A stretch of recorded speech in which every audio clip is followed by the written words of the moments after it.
that insight. Do stay with us. Now we have another breaking news coming in. The U.S. Department of War has just posted what seems to be the designation of the strikes in Iran, Operation Epic Fury. The Department of War's official handle on the social media website X has posted the words Operation Epic Fury with the American flag emoji, appearing to put a name to the ongoing strikes in 5 cities in Iran, including the capital Tehran. The most important nuclear site of Iran is at Esfahan, as well as 3 other strategically important cities in central and northern Iran. Now we welcome Mr. Stav Cohen. He's a lawyer and former Special Forces, joining us live from Tel Aviv. Thank you very much, Mr. Cohen, for joining us. Welcome to NewsX World. Now, Thank you, ma'am. It's good to be back. Thank you very much for joining us. Are you staying safe over there? How do you analyze the situation right now? Do you, also building on our respectable guest, Mr. Baum's answer over there, he mentioned how Netanyahu might gain popularity amid all this. What's your take? Well, first of all, I have to share with you that I'm doing this interview from within a bomb shelter. I have 10 people around me that are currently hiding from the terror regime of Iran. Yes. Currently have Thank you 10 for sharing million that. Israelis. Thank you, ma'am. 10 million Israelis are being targeted indiscriminately by the terror regime of Iran. Men, women, children, and elderly, not to mention tourists. It doesn't matter to the Iranian terror regime. They want to use their enormous ballistic missiles stock in order to target as many civilians as they can.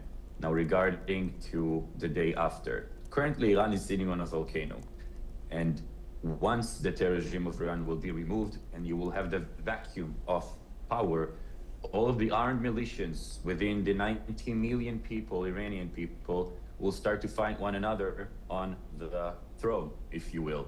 And this could cause to a bloodshed. So I definitely hope that the US and Israel has a plan for the day after.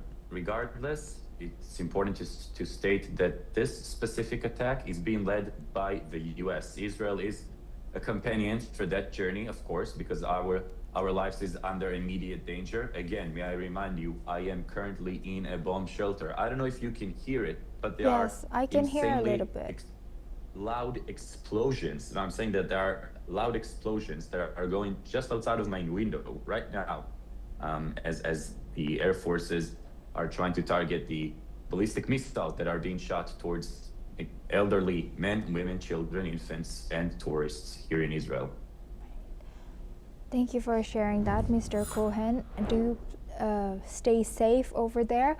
We have another breaking news coming in from the U.S. Embassy in Qatar. The U.S. Embassy in Qatar has implemented a shelter in place for all personnel, recommending that all of its citizens to do the same until further notice. The move comes after Israel has launched a preemptive attack against Iran, and a United States attack is underway, plunging the Middle East into a renewed military confrontation and further demeaning hopes for a diplomatic solution to Tehran's nuclear dispute with the West. According to reports, the U.S. military has initiated a series of strikes against targets in Iran as well. Now we have another breaking news. Reports indicate that the U.S. military is expected to carry out a multi-day operation against Iran. The operation is reportedly aimed at targeting several key locations across the country. So far, strikes have targeted the homes of senior Iranian ministers and military leaders, as well as defense and intelligence ministry installations. A presidential facility has also been reportedly hit, along with other important locations. Now we welcome back my colleague and anchor, Roshan Gitwani. Roshan, thank you for staying with us.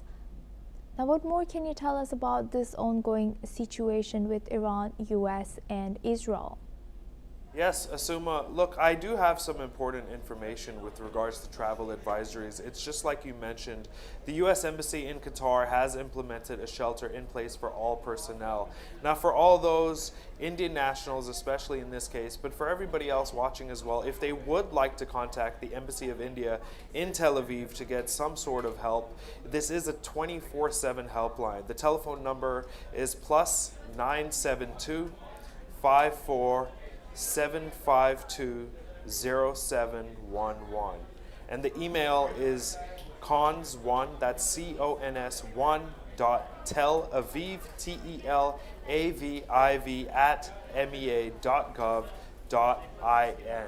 Now I'm saying this to really reiterate the fact that if you are in Tehran or if you are in Israel, this is the start of a 4-day war for now. This will escalate. Trump is not happy about the negotiations. And like I just said, it will escalate. Please find help, call a helpline. I would suggest not even sending an email. Get out of these cities, get the latest flight. I know that flights have been suspended. Find some sort of way to find peace. Thank you, Asuma. Thank you for emphasizing that, Roshan, and do stay alert to everybody. Now we move on and we have another breaking news. U.S. Ambassador to Israel Mike Huckabee has thanked U.S. President Donald Trump for his decisive leadership in addressing Iran. In a social media post, Huckabee has said Trump gave Iran multiple chances to resolve issues peacefully, but they refused. He has added that even personally facing threats, he is grateful for a strong America and a president willing to protect the Americans. Now we welcome back Mr. Peter Baum. He's an editor at Weekly Blitz, joins us live from London. Thank you very much, Mr. Baum, for staying with us. Now, as the war rages on, it's initially they say that it's going to be 4 days, but of course we do not know of. What would de-escalation look like for now, and what would escalation also look like for now?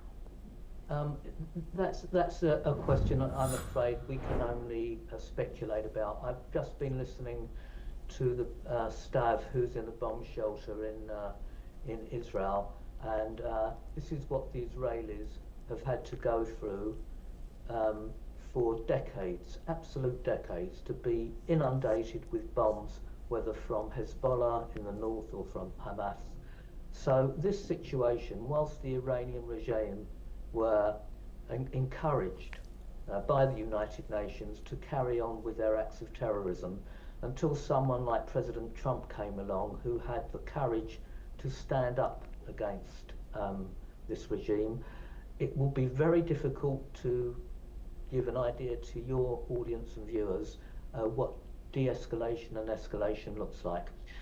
I think everything will depend on how successful the Iranian counter-offensive is, and we won't know that for perhaps another 48 or 72 hours.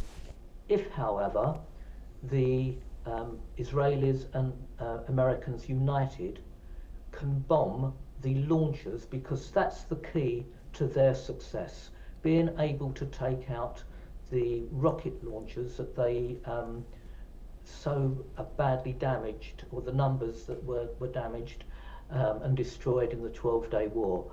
So escalation will be if the Iranians successfully get a number of their missiles through, and de-escalation will be if the Israelis and the Americans can destroy the rocket launchers, which will be the key militarily to the Iranians, how successful the Iranians are. Thank you very much, Mr. Baum, for sharing that. I'd like to also welcome back Mr. Stav Cohen. He is joining us live from Tel Aviv. He's currently in a bunker, bomb shelter, and he is with other people as well. Thank you very much, Mr. Cohen, for staying with us. Now, as you mentioned in our earlier discussion, that Israeli people are being involved. But is this fair for Iranian regime change to occur in the price that Israeli people have to pay? What's your take? Great question, ma'am. First of all, I think we should state that the terror regime of Iran is being targeted very precisely. Recent reports are showing that Pastor Street in Tehran is being targeted, meaning the official house of their supreme leader. Obviously, most, if not all of 2026, he has spent not in this house, but deep underground in tunnels and bomb shelters.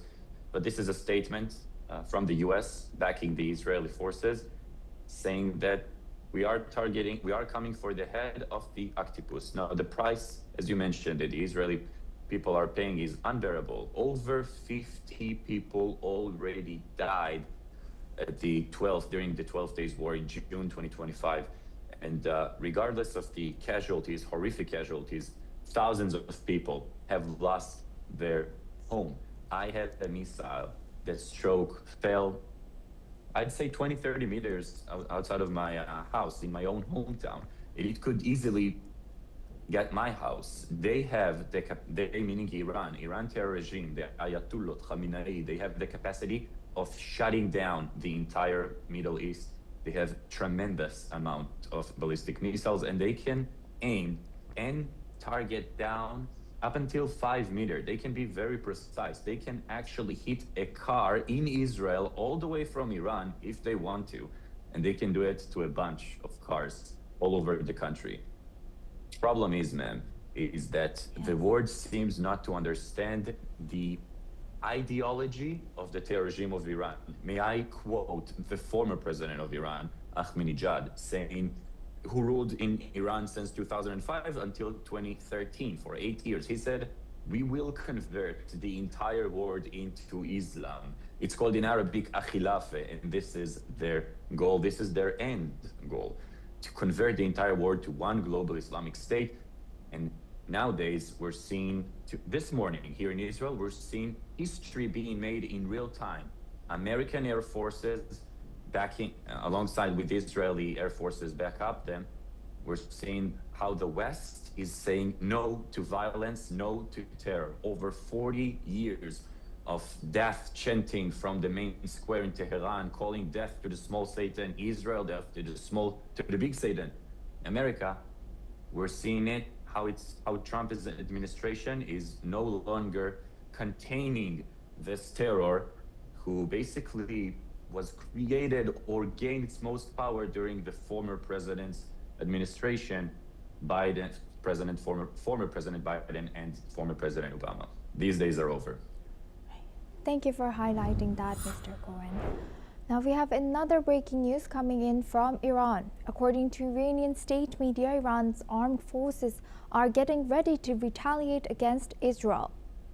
The Pentagon has described the ongoing military operation against Iran as epic fury, signaling a significant escalation in the confrontation between the two nations. New explosions have been reported in Iran. Sources say that multiple explosions have occurred in Tehran, while similar incidents have also been reported in the western and southern regions of Ilam city in Iran. Now we have another breaking news. Qatar's Interior Ministry has confirmed the situation in the country remains stable and secure following Israel's attacks on Iran. The ministry has said security agencies are closely monitoring the developments to ensure public safety and protect residents, citizens, and visitors. Officials have added measures are in place to maintain continuity of essential services without interruption amid regional tensions.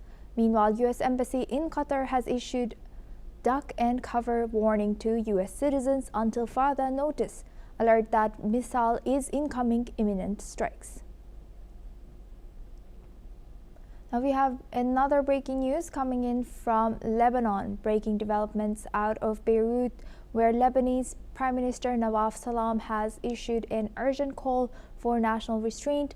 In a statement just released on social media, the Prime Minister has addressed what he called the dangerous developments currently unfolding across the region. Salam is urging all Lebanese citizens to prioritize the country's stability, specifically stating that the government will not accept any adventurers that could drag Lebanon into a wider conflict. These remarks come as regional tensions spike following reports of strikes in Iran earlier today, raising immediate concerns about a potential response from Hezbollah. The Prime Minister's message emphasizes that Lebanon's security and unity must remain the absolute priority. And now we are continuing to monitor the situation at the Grand Syria for further official reactions.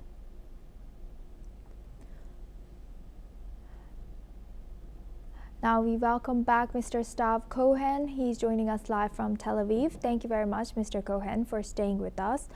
Mr. Cohen, you know, how dangerous is it that Iran's proxies like Hezbollah can be used right now, especially against Israel? I'm glad you brought it up, ma'am. In the past 12 years, I've been fighting in the area of special forces against all of the proxies of Iran. In the north, south, east, you name it, I met them in the battlefield. And I think that people tend to focus too much on the head of the octopus when we're looking today at the regime of Iran. It's not only Tehran. It also takes place in, just as you mentioned, in Hezbollah in Lebanon, Hamas in Gaza, and many other proxies around the region, including the Houthis in Yemen.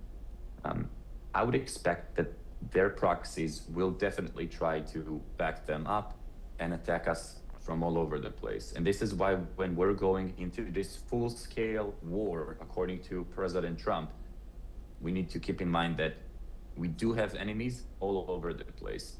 And the state of mind here in the Middle East is survival. It always has been about survival. May I say, please, that I personally believe that this attack could definitely help to diplomacy. People tend to think that it's either diplomacy or war, but here in the Middle East, diplomacy is only possible throughout force, military force. Here in the Middle East, if you want to take someone to the negotiation table, it's not an invitation. You have to make them sit down to the negotiation table because they have no other choice. Meaning that right now, if you want Khamenei, the regime of Iran, to sit down and negotiate willingly and not just do it because they have to show the world that they're trying to talk, then we need to punch them, slap them, take them to the ground, put a knife against their neck, and force them to negotiate, because negotiation is not their first instinct. It's not Western terms, it's not Western state of mind or values. Here it's all about power, dignity, and land. And this is what the terror regime of Iran is after: power, territory, land, and again, in their own words, former President Iranian Ahmadinejad said that their goal is to convert the entire world into Islam. This is why we have to stop them.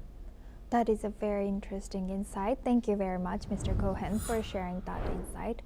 We have another breaking news coming in from Israel. Multiple blasts have been reported over Jerusalem following air raid sirens in the city. The Israeli military has confirmed that it detected multiple barrages of missiles launched from Iran. In a statement issued recently, the Israeli military has reiterated that an additional barrage of missiles was launched towards Israel. The IDF has called on the public to remain in protected spaces until further notice. Moreover, authorities have urged citizens to strictly follow the instruction of the Home Front Command as the conflict intensifies. Now we have another breaking news coming in from Israel. Israeli Prime Minister Benjamin Netanyahu has confirmed that Israel and the United States have launched a joint operation that is specifically aimed at removing the existential threat posed by the Iranian regime. Let's listen in.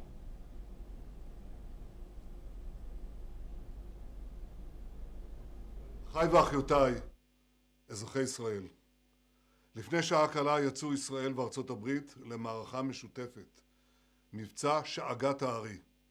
מטרת המבצע, לשים קץ לאיום ממשטר האייתולות באיראן.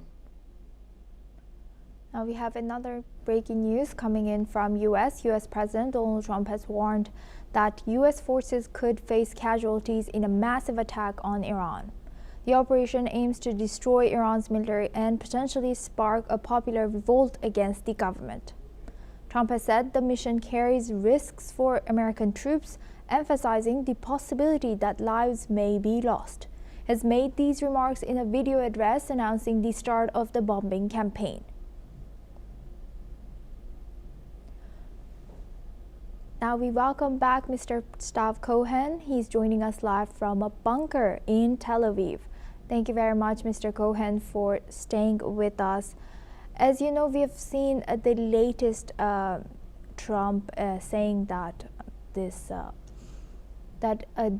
American lives may be lost during this latest campaign.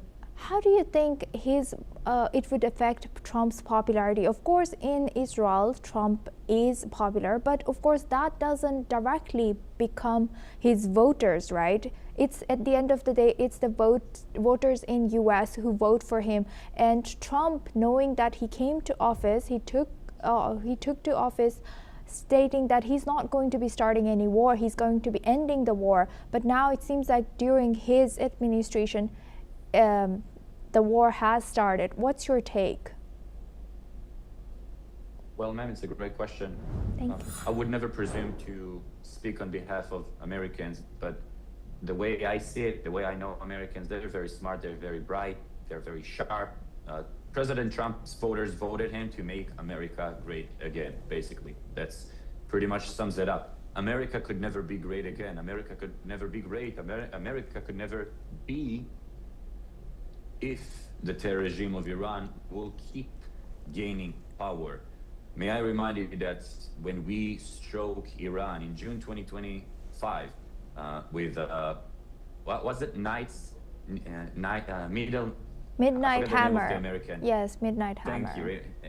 There you go. Iran already had enough enriched uranium for 10 nuclear bombs.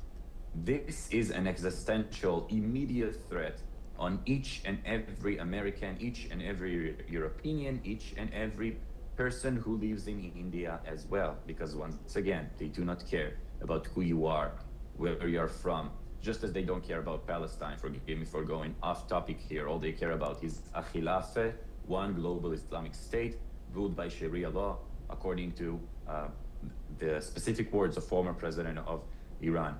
Now, America's action here are crucial and necessary. This is why this strike led by the US, or this campaign, is essential for the security of the United States. And again, not that I presume to speak on their behalf, but in my 12 years in the battlefield, I've seen terrorists the way no one has ever seen before in the White House or in the European management facilities.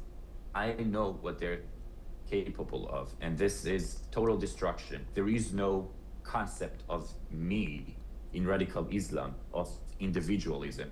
There is only a group, collective, bigger cause, greater cause that you as a person have to serve. And this is why each and every one of the soldiers, police officers of the terror regime of Iran, they're willing to sacrifice their own life willingly, gladly, because this is how they'll turn into shaheeds. I mean, they'll take the lives of Jews, Christians, whoever is not radical Muslim.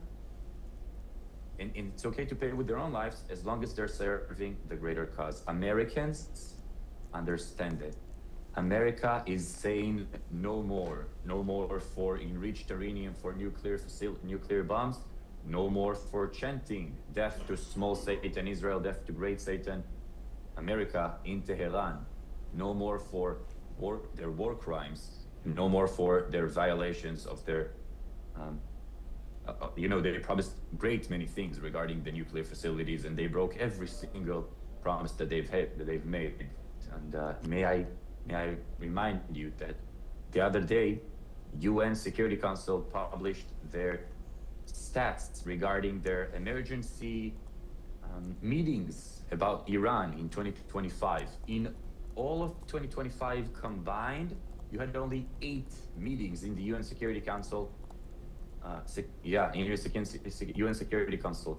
So even though they murdered and massacred over 30,000 of their own people in the street, The UN Security Council addressed that issue only 8 times during 2025. And again, we're talking about violations of their promises regarding the nuclear facilities and regarding the ballistic missiles. And an Iranian follower of mine sent me a video from Tehran.